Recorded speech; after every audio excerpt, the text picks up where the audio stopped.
This podcast is brought to you by Icon Foods. Icon Foods sells natural sweeteners that will help you clean up your nutrition label without sacrificing flavor.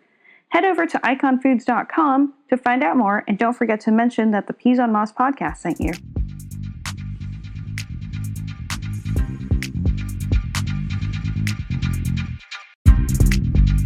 The Upcycled Food Association has recently passed its one-year anniversary, but the mission and action of upcycling has been practices followed by food professionals ever since we've been trimming stems and peeling vegetables. However, modern food manufacturing and retailing has changed how the consumer considers how food gets to their shelves, and nearly 40% of all food grown is wasted in some way or another. Layer that statistic against the persistent rate of food insecurity, exacerbated by pandemic circumstances that have curtailed many industries and ways of working, and you have a food disaster on your hands. Food security is a term used to assess whether a household or population has access to adequate nutrition. Or, as the International Food Policy Research Institute puts it, the United Nations Committee on World Food Security means that all people at all times have physical, social, and economic access to sufficient, safe, and nutritious food that meets their food preferences and dietary needs for an active and healthy lifestyle. They had already identified climate change, global population growth, rising food costs, resource allocation, and processing as key areas to watch as the global community attempts to adapt to the increasing need. 2020 has worsened that case because populations that may not have even been on the edge are now experiencing food insecurity, and this includes in developed nations like the US and Canada. In September, NPR released a report with the Food Research and Action Center, and they showed that 1 in 4 households have experienced food insecurity, and research from Northwestern University have estimated that the count has nearly doubled due to the pandemic. Food insecurity is happening in our own neighborhoods, and reduced funding to food banks and similar food rescuing organizations in 2020 will make it even harder for hardworking, undercompensated employees to make ends meet. The New York Times Daily podcast recently featured journalist Nikita Stewart, who interviewed the executive director of the Council of People's Organization Food Pantry in Brooklyn, Mohammed Rosby, who even stated that several private donor organizations had to wait to see if they could afford to donate this year, based on the stock market results. The reality is that hunger doesn't wait for stock markets to turn a profit, and if they don't receive funding, they'll still attempt to feed as many people as they can, stretching already thin funds and requesting volunteer time from their hourly staff. Today's episode is a double feature discussing how upcycling plays a role in addressing food waste by rescuing it from being wasted and redirecting it into wholesome food for all. Similar organizations dot the map across the U.S., but I'm joined by 2 leading organizations both based in Pennsylvania, Philadelphia and Pittsburgh, respectively. I'm not sure whether it's my awareness or organization's relative proximity to Drexel University, a leading academic institute involved in the upcycled food movement, but 2 really effective programs are out there. If you're interested in the Upcycled Food Association, please check out past episodes with Turner Wyatt, co-founder and CEO of the UFA, and Dr. Chef Jonathan Deutsch, director of the Drexel Food Lab, whose students take on food product development projects that have good food missions. First up, we'll hear from Sarah Swaney, the Senior Director of Advancement at 412 Rescue in Pittsburgh. Through a Fast Company awarded smartphone mobile app, they connect grocery stores with food pantries to offload non-saleable products, mostly fresh fruits and vegetables, for redistribution. And they coordinate volunteers to perform the pickup and drop-off efforts that are too often too small to engage a freight company. In this interview, we discuss the program collaborations, the issue at the heart of rescuing food, and how COVID has had a temporary boost on their volunteer donations.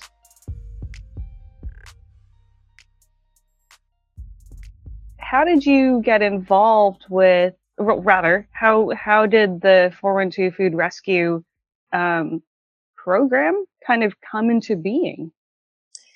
Yeah, so the way in which it started is our co-founder and CEO, Leah Lizarrando, had been seeing that,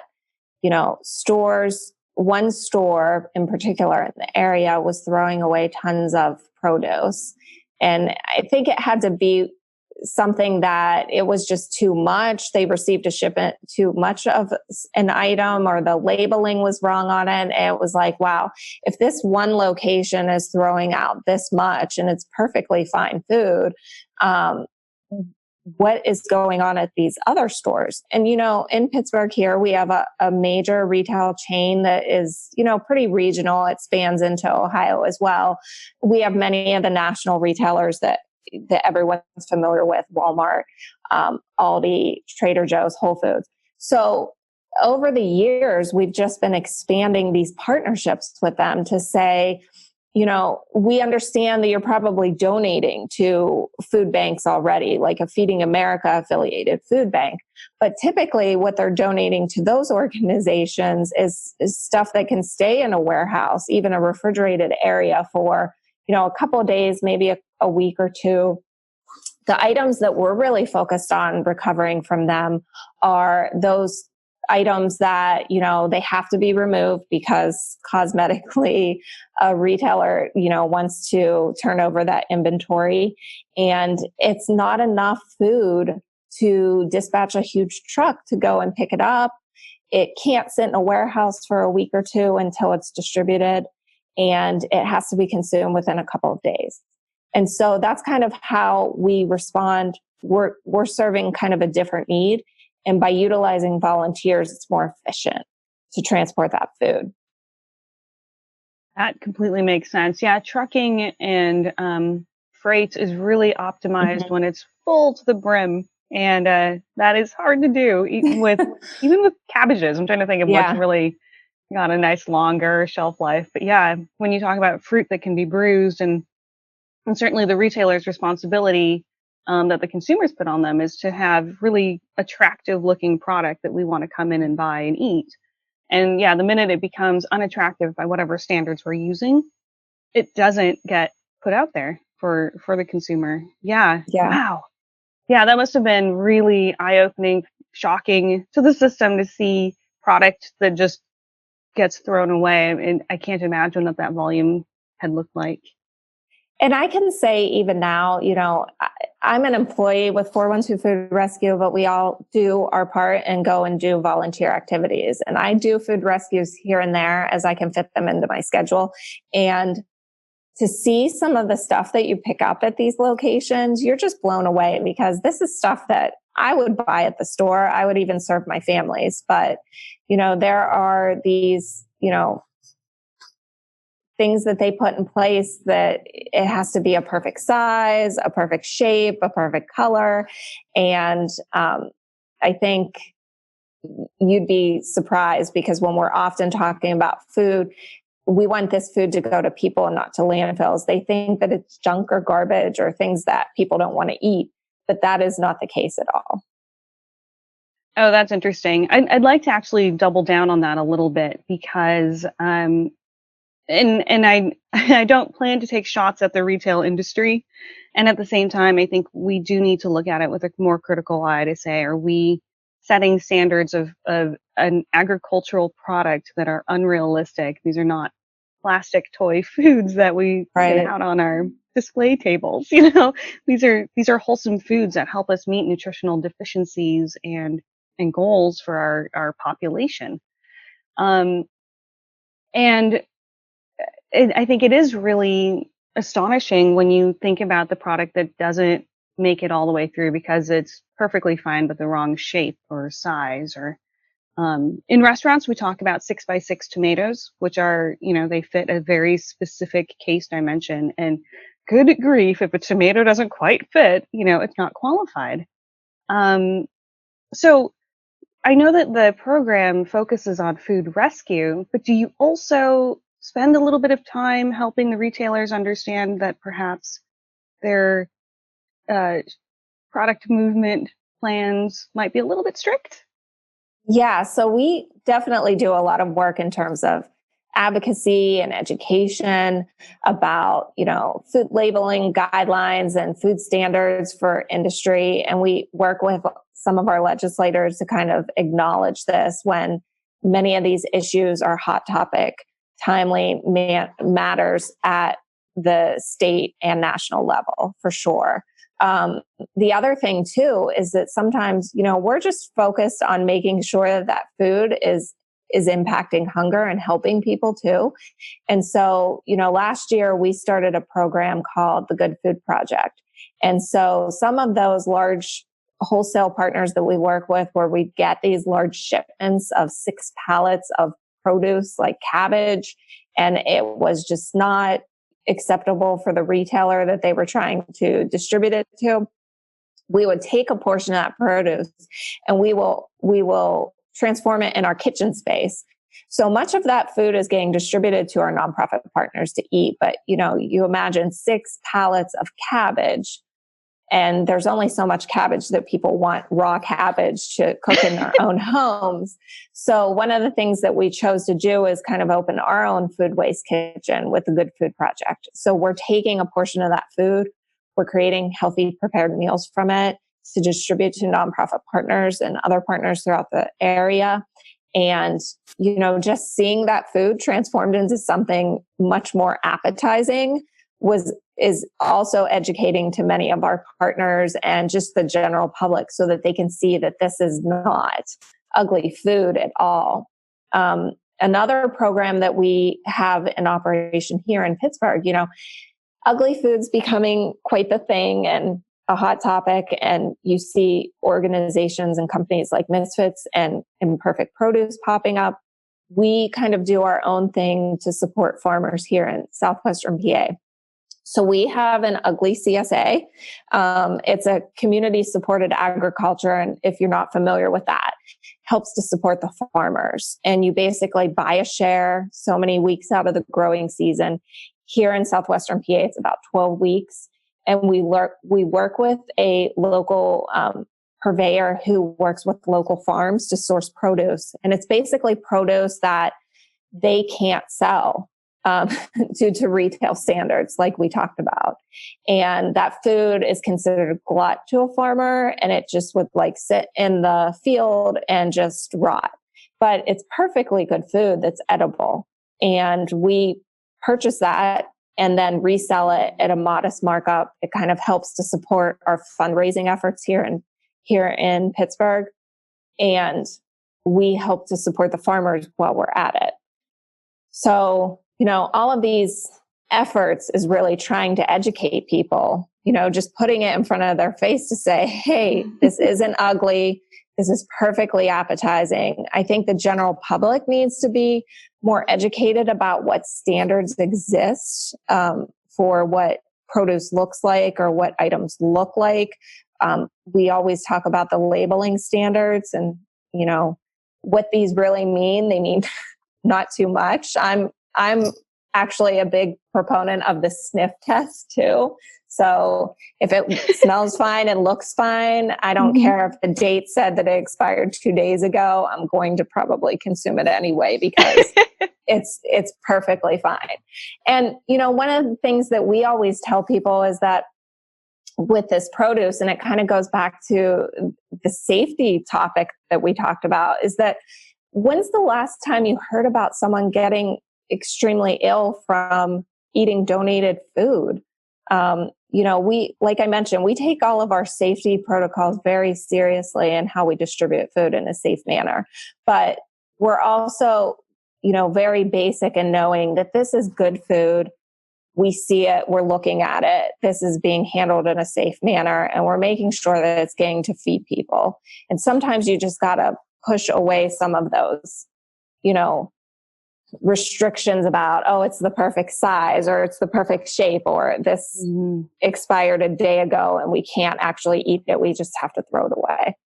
Yeah, I remember, I think one of the original co-founders of Trader Joe's came under a lot of fire because he was talking about retailing expired product, not at Trader Joe's, but at developing a new retail model where just slightly past dated items could still be sold. And the reaction was severe. And but I think it did raise the question of why are we setting the dates that we do? And for the quality and regulatory folks who are listening, I know that we set dates on product for food safety, for the quality and experience of the product. And having been someone who set a date on product before, we have really high standards. You know, it has to taste exactly what I'm describing because you're paying top dollar for an item. And I don't think we necessarily are advocating to reduce the quality standard and thus the price, you know, for a donated product necessarily. But I think we are questioning the system a little bit and saying, okay, well, are we being realistic? And, you know, if 40% of food ends up in the landfill, this is a problem. This is a very large amount of product in America that someone sweated a lot to grow and process and distribute. Yeah, absolutely. But how do we get involved if we're still nationwide or even international at this point? Sure. So if you visit 412foodrescue.org, you can learn more about our organization and what we do here in Pittsburgh. And you'll also learn more about our app. And you will get connected if you're interested in kind of starting food rescue or you're a food rescue organization. We, you know, as I previously mentioned, Food Rescue Hero is the name in which our platform is, and this is our work to expand our technology nationally. We're always taking calls from cities, from organizations that want to bring this to their community and really walking them through the process and understanding what their needs are and maybe how this model and technology can really benefit their area. You know, aside from that, we're always happy to talk to other organizations about the work that we're doing, whether it's with food rescue and distribution or any of the other programs that we operate, other initiatives that we're working on here in Pittsburgh. You know, we talked about Good Food Project. We've talked about our Ugly CSA. We also have an urban gleaning program where we're taking produce that grows on public trees and parks and creating products from it, which is kind of how we got involved with Upcycled Food Association and looking at unique ways that we can really address food waste and kind of help people in our community. When I reached out to Ms. Swaney to get an update for this episode, she shared this. Pre-COVID, 1 in 8 throughout our region experienced food insecurity. Now, we are seeing as many as 1 in 5 who are struggling to access the food they so desperately need. 412 Food Rescue has responded in a number of ways, including by launching door-to-door capabilities to reach people's homes. This requires funding to quickly expand our technology and protocols. Since March, we have distributed 203,278 pounds of food, equal to over 169,000 meals, to over 2,000 households in Allegheny and Beaver counties. We have also partnered with 14 local nonprofits, including Greater Pittsburgh Community Food Bank, East End Cooperative Ministries, South Hills Interfaith Movement, and Life Pittsburgh, to identify people in need of home-delivered meals. 8 other cities in the U.S. and Canada have begun using our Food Rescue Hero technology platform to efficiently recover and distribute food in real time.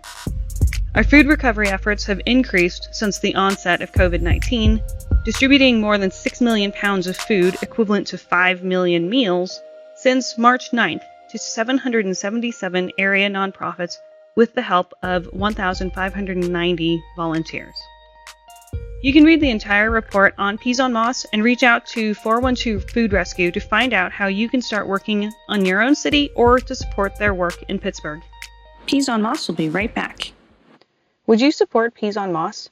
I'm looking for core sponsors who are seeking ways to connect with product developers through dynamic conversations set up on podcasts. Speakers and advertisers have gained clients by being heard on Peas on Moss, and I want to keep the network and relationships going. With your annual sponsorship commitment, you'll help keep the podcast going by contributing towards the cost of hosting the show. You're also helping us increase awareness of food manufacturing, food science, and culinology, and supporting both product development and awareness of the industry at large.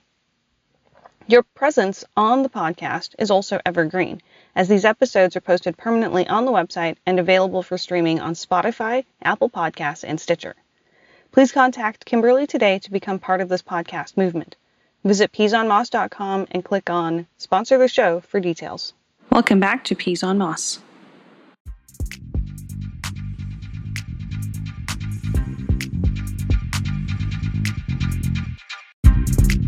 Next up is Cheyenne Pritchard, the manager of new business and innovation in the food sourcing department at Philabundance in Philadelphia.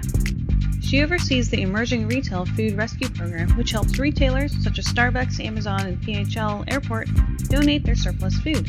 She also chairs the Environmental Committee and assists the Director of Government Affairs with local food waste policy and legislation work. She's a big fan of Abundantly Good products, the Philabundance retail brand, proceeds of which go to rescue and produce free, high-quality food for local people experiencing hunger. In our discussion, we chat about Abundantly Good, which has been referenced in our program before by Chef Michael Orashevsky, the Bacon Jam chef, and really dig into what we can do as faraway donors or volunteers, our roles as product developers and chefs, and creative ways we can address food waste as professionals and consumers. Ms. Pritchard also provided this update for our listeners. Food insecurity in our service area rose sharply in April, with agencies in our network reporting up to a 60% increase in the number of clients they served. In an effort to assist our agency partners with the increase in need, Philabundance purchased and delivered more than 38 refrigerators and freezers to agencies so they could better store and distribute larger amounts of food. From October 2016 through February 2020, we've provided 2.3 million pounds of food per month to our agency network. From March to July of 2020, we skyrocketed to serving up to 5.3 million pounds a month. That's a 125% increase and really highlights the growing need across Greater Philadelphia. More information about Philabundance is available at philabundance.org. I like that you talk about sustainability for an organization. Same term for very different applications, but really sustainability for being able to keep the lights on this year, but also to be able to plan to have lights on next year. That's so important. There are organizations out there that have really incredible missions, but aren't able to stay in business because it costs money to give, honestly. Yeah, absolutely. And we're lucky to have a fantastic development department. So our fundraising comes through our development and communications team. And we have just an outpouring of support from our communities and individuals. As far as the sustainability department goes, to be quite honest with you, rescuing food is expensive. So when you think of the cost of a vehicle or the cost of a refrigerated truck, that alone is a good chunk of money, right? So if you send the truck on the road, pick up from a business, deliver to an agency, we are always trying to look at ways to be more efficient or sustainable. Can we rely more on volunteers, or how do we strengthen our volunteer network and the programs that we offer? Because we do know the support is there. How do we partner with local apps or local nonprofits that can do what they do best in collaboration with us? So sustainability is really looking at what's the viability of food rescue, and how do we make sure we're offering a good service at, in a way that can be sustained long term. That's incredible. What about for people like me who are not in or near Philadelphia? How can we get involved? Yeah. I'm a huge food nerd, so I could rattle off a bunch of different ways, but we always like to say that, funds really do go far. So we have a pretty big buying power. And, for $5, we might be able to buy significantly more products than you might be able to at the store. So funds are always very much needed. The other thing I would ask is thinking about buying great products. So whether if you're close enough to buy an Abundantly Good product online and get it shipped, or just think about the food that you're buying at the grocery store, and even asking, the store partners, hey, do you donate your surplus food? Because Philabundance is a part of this huge food bank network, right? We're a part of Feeding America, and there are food banks and organizations that need help and support. So helping them out is great too, So ask people, what do you do to help out? Do you rescue your surplus food, or do you throw it away? And then learn about your community and the agencies that are there, and see if they need your help, whether it's volunteer, remotely.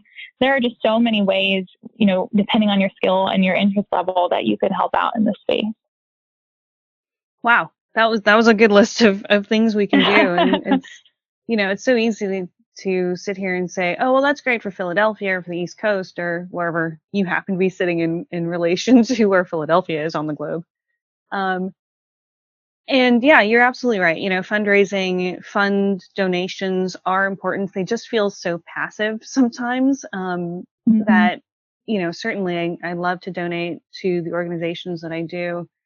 And I wish there were times that I knew how to be more involved. So thank you for that list. I was like, oh, okay. Yeah, there Yeah. are conversations I could have. And if you're interested in politics, I will also say we have a director of government affairs, and I am lucky to work a number of different policy and legislation movements. And if that is your passion, they also absolutely need help, right? So whether it's protecting SNAP or other food governmental assistance programs, making phone calls, sending postcards, there truly is something out there for you if you're interested.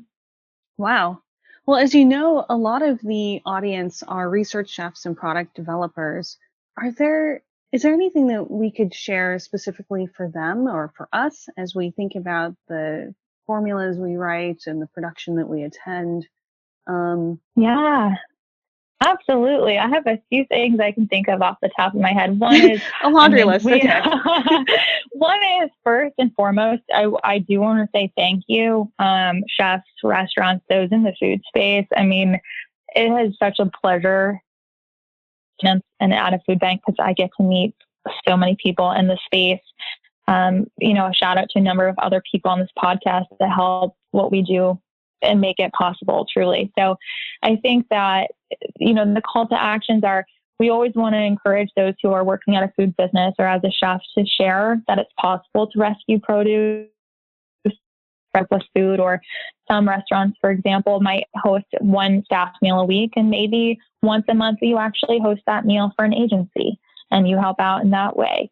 And then also just sharing your knowledge. We work with some great partners. You mentioned John Deutsch at the Drexel Food Lab. We rely heavily on their support and help on how can we make these products? What's possible? What do you see on the ground? I mean, just sharing that knowledge and being open to collaborating is really important. That's great. Yeah, I mean, I have loved how our community is focused on food and getting amazing product to kind of the mainstream shelves. But yeah, also thinking about our supply chain, both on the Mm-hmm. input and the output side and the waste streams. It's been an interesting conversation and shift. When I was coming up, I watched the organic movement as a young person, Mm-hmm. and now getting to watch the upcycled movement, and how they're very conscientiously looking at organic and how that has evolved and how consumer perception has changed about it, Mm-hmm. and thinking about how they want to come forward into the world within the context of COVID, and highlighting the struggles of the restaurants and food manufacturing industry. It'll be interesting to see how Phil Abundance and other programs that face food insecurity kind of head on, how you guys get involved in that conversation. Yeah, so we're lucky to be one of the members of the Upcycled Food Association. So we have been learning from participate in that conversation. And I think, what we continuously remind ourselves is there is so much surplus food from across the board that we cannot do it all by ourselves. So, whether we increase what we can from our local partners by working with those in the upcycled space and local chefs, restaurants, engineers, I think we're opening the door for these collaborations that can just increase our collectively, right? So I think the Abundantly Good program is such an awesome example of what can be possible, of ways to both reduce waste, increase the quality of a product, and also provide this, amazing fund so that we can do so to get great product to those who need it. And there are so many other groups in the Upcycled Association that are doing similar work and just showing this level of creativity that I think is going to reach consumers and just encourage us to think like, hey, food is really valuable, right? We should value food like innately.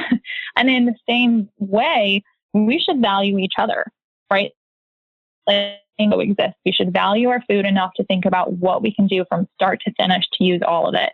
And we should value each other to make sure that all of us have access to food and to healthy food. Yeah, wow, 100%. I mean, that gives me absolute shivers. I think, 99.9999% of the people in our industry are here because we love to serve and feed in some capacity, right? So I think this opportunity that's being born of a lot of chaos and uncertainty is for us to really think differently about how we run our industry, how we run our supply chains. And it does seem that we always have to come to some sort of boot shaking, earth shattering moment to say, oh, maybe I should do this differently so I don't end up walking down the same path. And I think our industry is ripe for an opportunity to change what we do and to really look at moving forward for the next 200 to 500 years in a different way than we have for the past. Yeah, absolutely. I think there's an opportunity for those of us who haven't been as negatively impacted to obviously share the wealth and luck that we've had. But for us to think differently about the food that we buy, because I believe if 40% of the food that gets produced ends up in the waste streams, a very large percentage, I thought it was 60% of the food that we buy for home use goes to waste as well, which is a lot of dollars down the drain. Yes. Yeah. So that's a great statistic. As far as the whole food supply really happens at the retail level and at the individual household level. So of all the food that is wasted across the year, about occurring downstream at homes, which is, like you mentioned, I mean, they say about $1,500 for a family of 4 each year. That is, essentially down the drain. And I actually think it's probably more than that. As food's expensive and it's getting more expensive. So you're right. I think there's so much that we can do at the household level. And to your point, something that's great about the upcycled products and just thinking really consciously about what you're buying is, if fill abundance, we can't do it all. And we are very honest with ourselves about that. And so we do encourage consumers to think about, like, what can you do? One of the things is looking at the products that you're buying, or making a shopping list, or doing a weekly fridge, or working with organizations where that's their expertise, right? And they can help you. They can help you save money. They can help you make interesting recipes, whether it's a phone app that tracks your waste. Like, there are a lot of good things at the household level, that you're absolutely right. Looking at the products you purchase, and as a food bank, we don't get to work too much in the level too much in the household level. Well, and I will say this, and the chefs who are listening, we really love mystery basket opportunities in the sense of, okay, I've got a can of this, I've got this thing that's getting wilty, and I don't know, vanilla pudding mix. Go, And I laugh about the vanilla, but I actually gave that as a mystery ingredient to a friend, where it was like, okay, here are 3 things, make a menu, That's great. And I honestly think it's an interesting way to stretch our culinary prowess, whether you're a foodie or a home cook or a professional chef. I mean, we all have to eat and we all want it to be good, right? Right. Absolutely.